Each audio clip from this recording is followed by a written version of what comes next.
नमस्कार, मैं हूं शिवेंद्र श्रीवास्तव और आप देख रहे हैं एक कहानी ऐसी भी। इस बार की कहानी कुछ चुनावों से जुड़ी हुई है।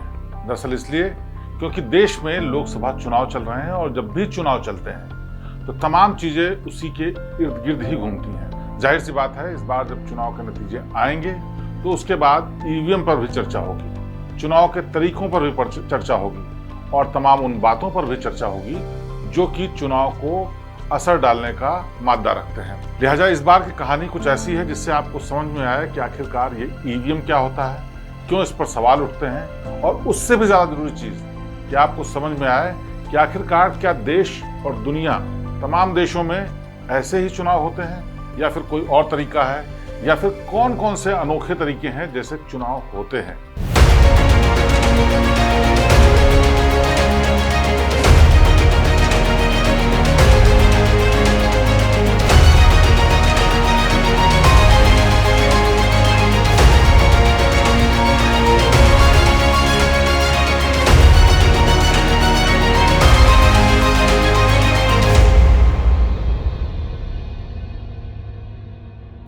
अपना देश भारत ही ऐसा है जहां पर चुनाव कोई दिन देख करके नहीं होता। किसी भी दिन चुनाव होते हैं, सोमवार को, मंगलवार को, बुधवार को या इतवार को, किसी भी दिन, और किसी भी दिन काउंटिंग होती है। लेकिन दुनिया के तमाम देश ऐसे हैं जहां पर वीकेंड में चुनाव होते हैं, यानी छुट्टी वाले दिन चुनाव रखा जाता है ताकि ज्यादा से ज्यादा लोग जा सकें, ज्यादा से ज्यादा लोग वोट डाल सकें और उनकी छुट्टी भी खराब ना हो। अमेरिका में जैसे मंगलवार को होता है, कनाडा में सोमवार को, ऑस्ट्रेलिया में और न्यूजीलैंड में शनिवार को चुनाव होते हैं। ये तो वो देश हुए जहां पर वीकडेज में भी चुनाव होते हैं, लेकिन ज्यादातर देश ऐसे होते हैं जहां पर वीकेंड में चुनाव होते हैं। कुछ देश ऐसे भी हैं जहां पर वोट डालने की उम्र 18 साल नहीं है, बल्कि 16 साल की उम्र ही वोट दे सकते हैं। 18 साल की उम्र में वोट देने का अधिकार कुछ एक देशों में ही है, लेकिन कई देश ऐसे हैं जहां पर इससे भी कम उम्र में दिया जाता है। जैसे ब्राजील एक ऐसा देश है जहां पर 1988 से ये व्यवस्था शुरू की गई कि 16 साल की उम्र के लोग भी वोट दे सकते हैं। और यहाँ इतना ही नहीं, यहाँ वोट देना सबके लिए जरूरी होता है और अगर कोई वोट नहीं देता है तो उस पर कार्रवाई की जा सकती है। उसी तरीके से ऑस्ट्रिया और अर्जेंटीना ऐसे देश हैं जहां 17 साल के लोग वोट देते हैं। यानी कि जैसा देश वैसा अपना नियम कायदा कानून, उसमें कहीं कोई ऐसा नहीं होता है कि कोई यूनिफॉर्म पूरी दुनिया में एक नियम लागू है कि इस तरीके से चुनाव होंगे या इस तरीके से वोट देंगे या इतनी उम्र के लोग ही चुनाव दे सकते हैं। इसके अलावा मैं आपको बता दूं कि दुनिया के तमाम देश ऐसे भी हैं जहां पर ऑनलाइन वोटिंग का सिस्टम है, यानी आप घर बैठे ऑनलाइन माध्यम से वोट कर सकते हैं, आपको लाइन में लगने की जरूरत नहीं है। एस्टोनिया भी एक ऐसा ही देश है जहां पर स्कैनिंग करने के लिए एक आईडी कार्ड और पिन मिलता है, जहां पर उसके जरिए तमाम देश में जितनी भी एक्टिविटीज होती हैं, चाहे वो टैक्स जमा करना हो, कोई शॉपिंग करनी हो, कोई रिकॉर्ड देना हो, डॉक्यूमेंटेशन के लिए जरूरत हो, उस कार्ड का इस्तेमाल होता है और उसी कार्ड का इस्तेमाल वो लोग वोट देने में भी करते हैं। इसके अलावा आपको हैरानी होगी कि वोटिंग अंतरिक्ष में भी होती है। एक ऐसा देश भी है जहां अंतरिक्ष में वोटिंग की जाती है। दरअसल टेक्सास ऐसी जगह है जहां पर स्पेस में बहुत सारे लोग काम करते हैं। वो एस्ट्रोनॉट जो कि स्पेस में है वो वोट डालने नहीं आ सकते, लेकिन उनके मताधिकार का प्रयोग होना है, तो उसके लिए उनके अधिकार को पूरा कराने के लिए उनको स्पेस में बैलेट भेजाते हैं। एस्ट्रोनॉट बैलेट के जरिए वोट देते हैं और पीडीएफ फॉर्म में, इनक्रिप्टेड फॉर्म में पृथ्वी पर अपनी मेल भेजते हैं, जिससे कि उनका वोट सुरक्षित भी रहे और वो वोट भी दे पाए। भारत में ईवीएम में नोटा का ऑप्शन बना दिया गया। ऐसा ऑप्शन कई और देशों में भी होता है, यानी कि आप तय कर सकते हैं कि जितने भी कैंडिडेट खड़े हैं उनमें से कोई भी आपको पसंद नहीं है, तो ऐसे में क्या करें, नोटा, यानी कि नन ऑफ द अबव, यानी किसी को भी वोट नहीं देना चाहते हैं, आप किसी से भी संतुष्ट नहीं हैं। कई देशों में ऐसा होता है, कोलंबिया में, ग्रीस में, स्पेन में, यूक्रेन में, ऐसे देशों में होता है जो नोटा का प्रयोग करते हैं। भारत में भी होता है। आप हैरान होंगे कि ऐसा भी देश है जहां पर कंचों से चुनाव होता है, यानी जो वोट डालते हैं वो कंचों के रूप में डालते हैं। अफ्रीका में एक ऐसा देश है गाम्बिया। जब वहां पर वोट देने कोई आदमी जाता है तो बैलेट पेपर की जगह पर उसको एक कंचा, एक गोली दी जाती है कांच की, जो खास तरीके से बनाई जाती है और बड़े बड़े ड्रम रखे रहते हैं हर उम्मीदवार के नाम से, और उसमें एक पाइप लगा होता है जिससे सुरक्षित वो कंचा उसमें डाल सके। उन ड्रम्स का रंग भी अलग होता है जिससे पहचान सकें, उस पर उम्मीदवार का नाम भी लिखा रहता है। जब किसी को वोट देना होता है तो उस ड्रम में उस कंचों को डाल देता है और कंचे को डालने के बाद जब आखिर में वोटिंग पूरी हो जाती है तो उन कंचों के आधार पर तय होता है कि आखिरकार किसने किसको कितने वोट दिए और उसके आधार पर जीत हार तय होती है। तो ये भी एक अलग तरीका है जिस तरीके से लोग वोटिंग करते हैं। लेकिन हम आते हैं अब अपने असली मुद्दे पर कि ईवीएम, जिसको लेकर के लगातार हो हल्ला मचता रहता है। विपक्ष सवाल उठाता है कि बीजेपी सत्ता पक्षधारी लोग ईवीएम के साथ छेड़छाड़ करते हैं, इसीलिए वो जीत जाते हैं। चुनाव के बाद नतीजे आएंगे, इस पर फिर से बात होगी। लेकिन आखिरकार ये ईवीएम कितनी कारगर है? क्या है ये चीज? क्या है ये बला जिसके चलते इतना हंगामा मचता है? चुनाव आयोग कहता है ये सबसे सुरक्षित चीज है, तो आखिर क्या है चीज?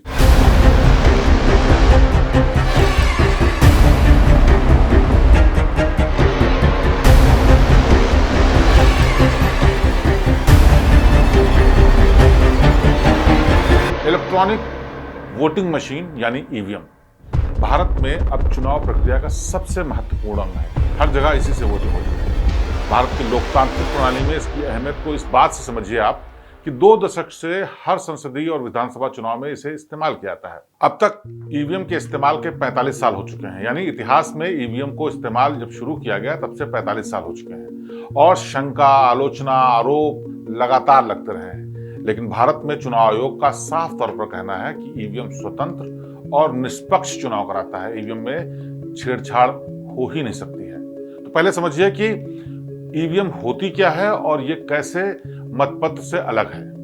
ईवीएम का मतलब है इलेक्ट्रॉनिक वोटिंग मशीन। ये एक साधारण बैटरी पर चलती है, एक छोटी मशीन जो किसी भी तरीके से ऑनलाइन नहीं जुड़ी होती है, जो मतदाता के द्वारा डाले गए वोटों को दर्ज करती है और वोटों की आखिर में गिनती भी करती है।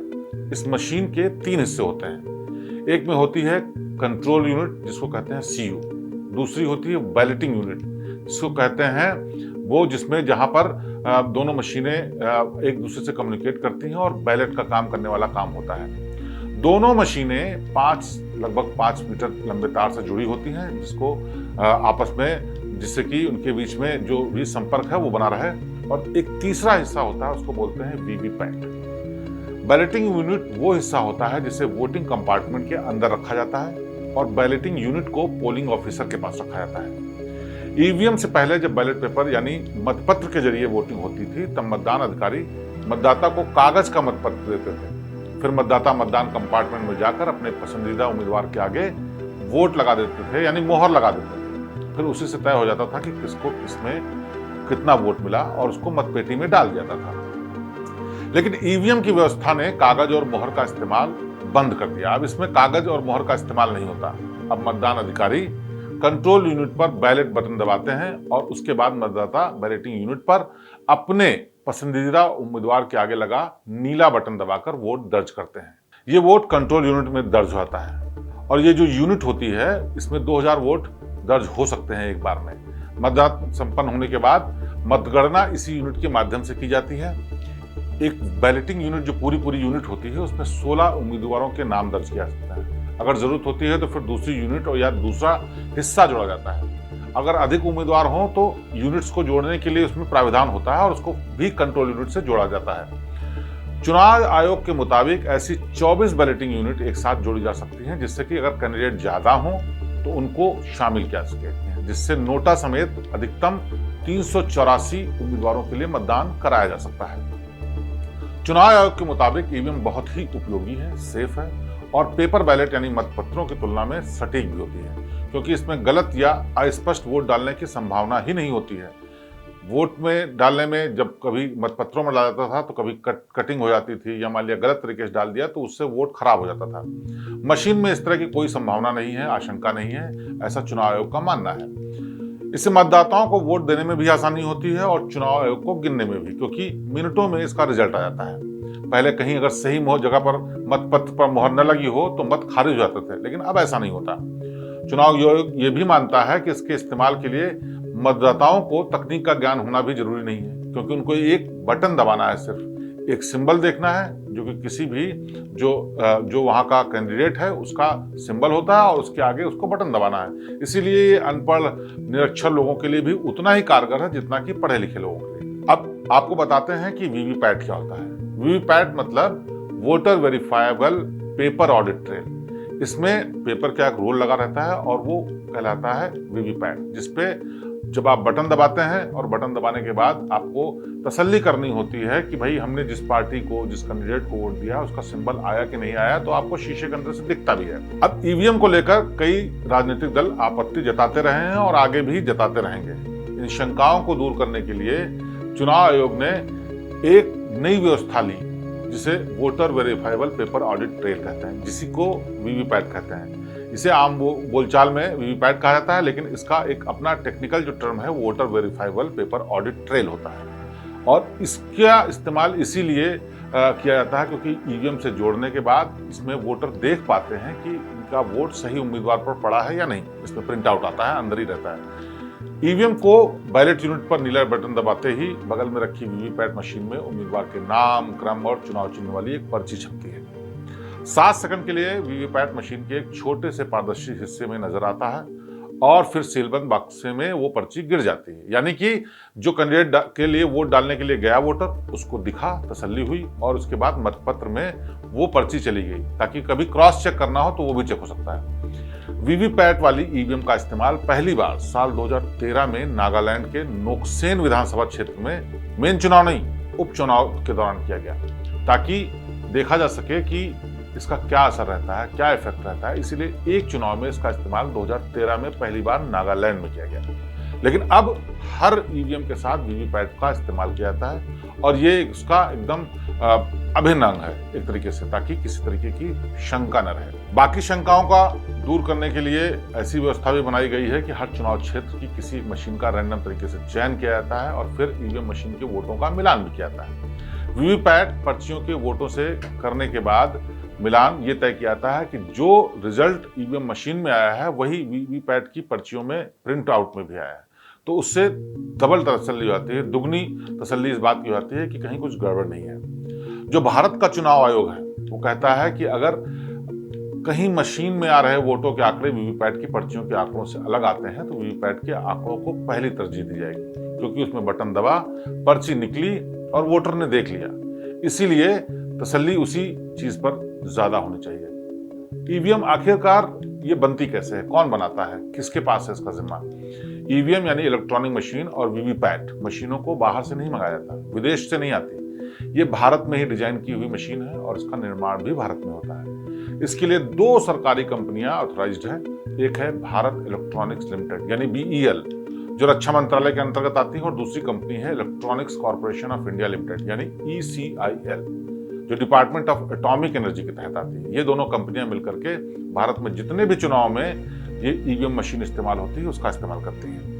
ये दोनों कंपनियां चुनाव आयोग द्वारा बनाई गई टेक्निकल एक्सपर्ट कमेटी TEC के मार्गदर्शन में काम करती हैं और वो जो गाइडलाइन देते हैं, वो जो चेक करने के बाद रिपोर्ट देते हैं, उसके आधार पर बदलाव या सुधार करते हैं। ईवीएम आखिर आया कहां से, ये भी सवाल उठता है। दुनिया के अलग अलग देशों में कई तरह की वोटिंग मशीनें प्रयोग के तौर पर इस्तेमाल करती जा रही हैं।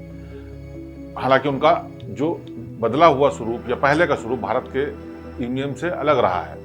भारत में इस्तेमाल होने वाली मशीन को डायरेक्ट रिकॉर्डिंग यानी ईवीएम DRI कहा जाता है, यानी कि डायरेक्ट रिकॉर्ड होकर के आ जाता है रिजल्ट अंदर कि क्या किसको किसने वोट दिया। चुनाव आयोग के मुताबिक भारत में ईवीएम मशीन का इस्तेमाल करने का विचार जो था सबसे पहले साल 1977 में सामने आया था। ये उस वक्त आया जब तत्कालीन मुख्य चुनाव आयुक्त SS शकधर ने इस्तेमाल करने की बात कही। उस समय electronics corporation of India limited Hyderabad को ईवीएम डिजाइन करने और विकसित करने की जिम्मेदारी दी गई। 1979 में ईवीएम का एक शुरुआती मॉडल विकसित किया गया, जिसे 6 अगस्त 1980 में चुनाव आयोग और राजनीतिक दलों के प्रतिनिधियों के सामने प्रदर्शित किया गया। बाद में बेंगलुरु की भारत इलेक्ट्रॉनिक लिमिटेड यानी BEL को भी ईवीएम विकसित करने का जिम्मा दिया गया। पहली बार चुनाव में इस्तेमाल कब हुआ? भारत में चुनाव में पहली बार ईवीएम का इस्तेमाल साल 1982 में केरल विधानसभा की पारूर सीट पर उपचुनाव थे और उस दौरान बैलेटिंग यूनिट और कंट्रोल यूनिट वाली ईवीएम पहली बार इस्तेमाल की गई। लेकिन इस मशीन के इस्तेमाल को लेकर कोई कानून न होने की वजह से सुप्रीम कोर्ट ने उस चुनाव को ही खारिज कर दिया।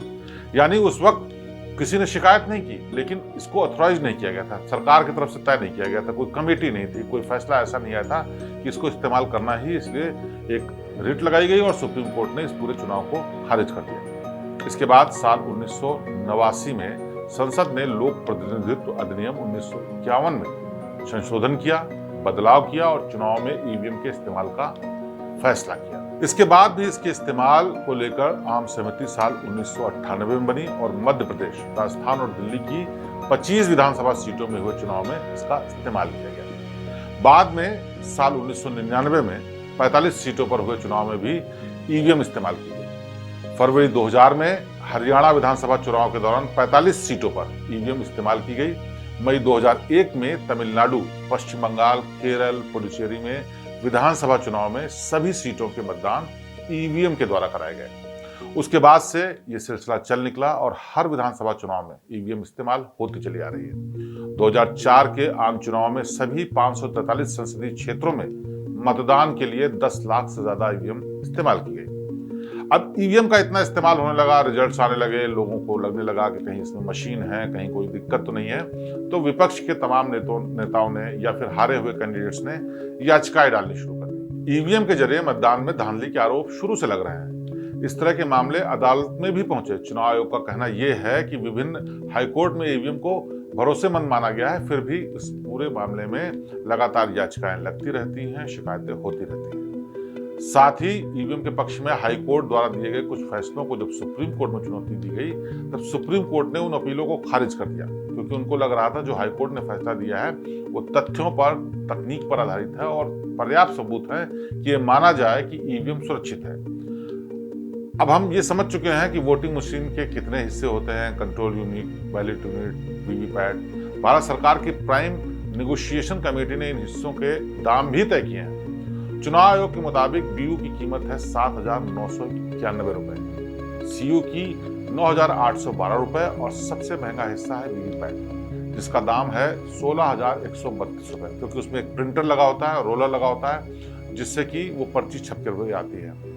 और जो इस ईवीएम की काबिलियत है, जो इसकी मशीन है, वो 15 साल तक इसका इस्तेमाल किया सकता है और इससे चुनाव प्रक्रिया सस्ती होती है, ये भी माना जाता है, क्योंकि बार बार बैलेट छपवाने नहीं पड़ते, तमाम व्यवस्थाएं नहीं करनी पड़ती। एक बार मशीन आने के बाद 15 साल तक जितने भी चुनाव होते हैं उन सब में इन मशीनों का इस्तेमाल किया जा सकता है। हालांकि इस पूरे मामले में आलोचकों का मानना है कि चुनाव बाद ईवीएम को स्टोर करके लगातार इसकी हाईटेक निगरानी करने में काफी भारी भरकम खर्च आता है, जो कि तमाम खर्चों को बराबर कर देता है, यानी कि जो बचत की गई उसको बराबर कर देता है। लेकिन शुरुआती निवेश इसमें कुछ ज्यादा लगता है, लेकिन हर चुनाव के लिए लाखों की संख्या में जो मतपत्र छपते हैं उन्हें ढोने में, स्टोर करने में होने वाले खर्च शर्तिया बचता है। इसके अलावा चुनाव आयोग के मुताबिक मतगणना के लिए इसमें ज्यादा स्टाफ की भी जरूरत नहीं पड़ती। आपको याद होगा कि हजारों की संख्या में लोगों की ड्यूटी लगती थी सिर्फ वोट गिनने के लिए। कभी कुछ गड़बड़ी हो जाए तो दोबारा वोट गिनने के लिए। तो एक तरीके से जो मैन पावर वेस्टेज थी वो जो है बचती है और उसको दिया जाने वाला खर्चा भी बचता है। इसमें ढुलाई, तमाम दूसरी चीजें और वो भी बचती हैं। तो कुल मिलाकर के ईवीएम के आने से, इस्तेमाल करने से चुनाव आयोग को जो मतदान की प्रक्रिया है और तमाम दूसरी जो प्रक्रियाएं हैं उनमें बहुत मदद मिलती है। लेकिन ये शंकाओं का दौर, ये शिकायतों की बात, आरोपों की बात सियासी पार्टियां लगातार लगाती रहेंगी। सुप्रीम कोर्ट मान चुका है कि कहीं भी ईवीएम में कोई गड़बड़ी नहीं है, इसको छेड़छाड़ नहीं की जा सकती। अगर छेड़छाड़ की जाएगी तो मशीन खराब हो जाएगी, लेकिन उससे रिजल्ट को इफेक्टेड नहीं किया जा सकता।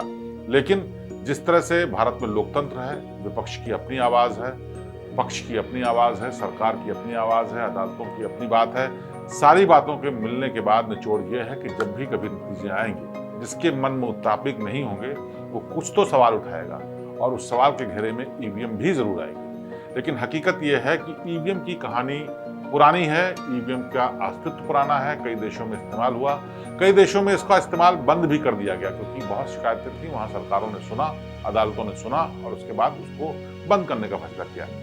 लेकिन भारत में ईवीएम का इस्तेमाल हो रहा है और बदस्तूर जारी है। इसके अलावा दुनिया के तमाम देशों में और जो तरीके बड़े अजीबोगरीब इस्तेमाल किए जाते हैं उनके बारे में भी बताया है। ईवीएम ही नहीं, ड्रम का इस्तेमाल होता है, मतपत्रों का इस्तेमाल होता है, अंतरिक्ष से वोट डाला जाता है और तमाम तरीके भी इस्तेमाल किए जाते हैं जिससे कि लोग अपने मताधिकार का प्रयोग कर सकें। तो ये थी ईवीएम की कहानी।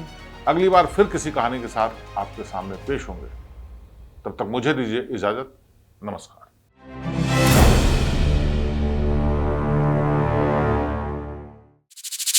यूपी की हर खबर देखने और उनसे अपडेट रहने के लिए हमारे चैनल श्रेष्ठ यूपी को सब्सक्राइब और लाइक करें। साथ ही बेल आइकन को दबाना ना भूलें, जिससे हमारे हर वीडियो की जानकारी आप तक पहुंचती रहे।